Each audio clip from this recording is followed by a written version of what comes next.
Modern society teaches that life is a gift, that being born is something to celebrate, that existence itself is a miracle, but this belief is surprisingly new. For much of human history, people believed the opposite. Ancient civilizations often viewed life not as a reward, but as a punishment, a sentence, or a burden placed upon the soul. To be born was not necessarily good news.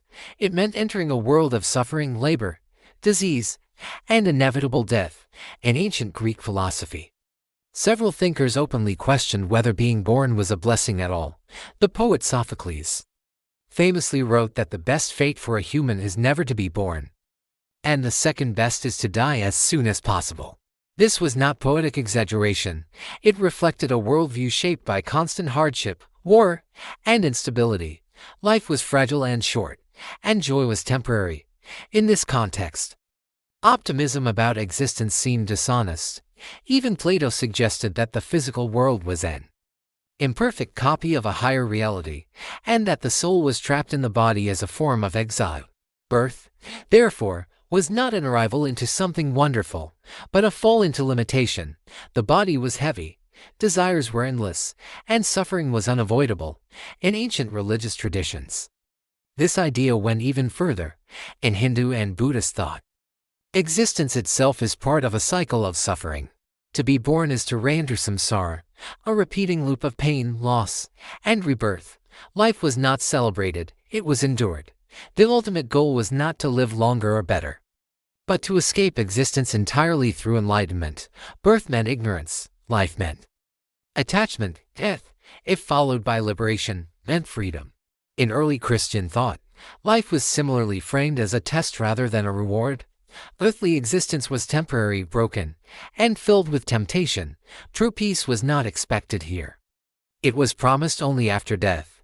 This made suffering meaningful but never desirable. Life was something to survive faithfully, not something to enjoy endlessly. Even ancient Mesopotamian myths describe humanity as created to serve the gods, to work, to suffer, and to die. Humans were not born for happiness. They were born for obligation. This belief shaped how ancient people understood emotions. Happiness was fleeting and suspicious. Excess joy was often seen as dangerous because it tempted fate or angered higher powers. Suffering, on the other hand, was normal. Pain was expected. Loss was inevitable. To complain about existence was not weakness, it was realism. Ancient people often believed that consciousness itself was part of the punishment. To be aware meant to worry, to fear death, to feel regret. Animals, and burdened by self-awareness, were sometimes seen as luckier. Humans, cursed with thought, had to carry the weight of knowing they would die. This explains why many ancient philosophies valued detachment, restraint, and acceptance over ambition and pleasure. Wanting less meant suffering less. Hope was dangerous. Desire was the root of pain. In this worldview, modern ideas about chasing happiness would appear naive or even foolish. From the ancient perspective, expecting life to be good was misunderstanding its purpose. Life was not designed to satisfy you.